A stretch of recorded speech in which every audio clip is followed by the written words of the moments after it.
In episode 8 of The Acolyte, we finally see someone bleed a Kyber crystal in live action.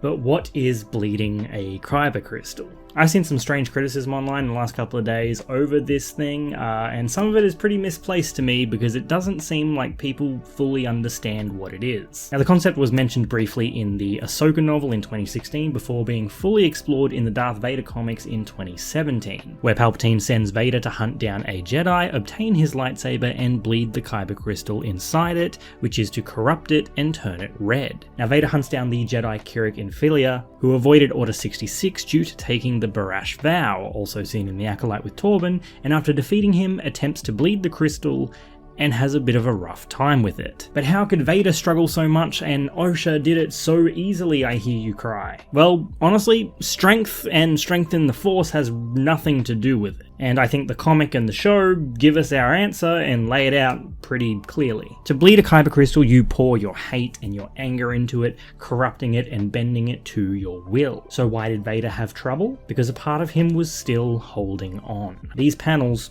show it. His mother, Padme, Vader was still struggling, and so the effort required was greater, resulting in this explosive corruption of the Kyber. Ben Solo also went pretty similar, where he was still sort of holding on and struggled and ended up cracking the Kyber crystal, which results in his unstable blade. Now let's look at Osha, who finally learns the truth about what happened on Brendok, finds out that her former master has been lying to her for 16 years, and when questioned about whether or not he killed her mother, he admits it, but at the same time continues to make excuses and defend himself. What is your response when someone does something bad to you and they continually try to justify it and excuse themselves over and over again?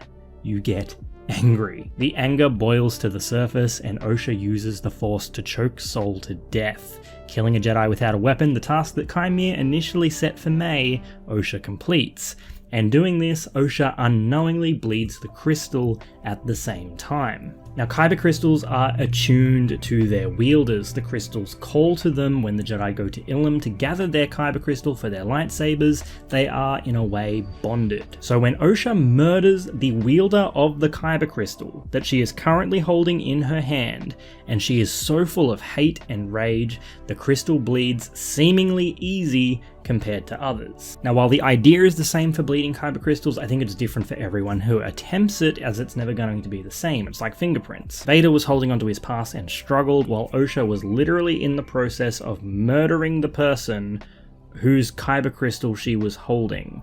That bond between crystal and person is severed and corrupted so much stronger than any other, especially because she has direct contact with the crystal as well. It doesn't mean that Osha is stronger than Vader. We know that that's not the case, and a lot of people seem to be mistaking it for that, but I don't think that's what's going on here. We also see the fallen Jedi Dagan Gera bleed his crystal in Star Wars Jedi Survivor, and people didn't get mad about that one, so why are people getting mad about this one? That's all I'm going to say about this one, though. I thought the Kyber crystal bleeding in this show was fantastic. I loved seeing it in live action, and I really hope we get more Acolyte content in the future. Thank you for watching. Make sure you follow me here and on TikTok, and may the Force be with you, always.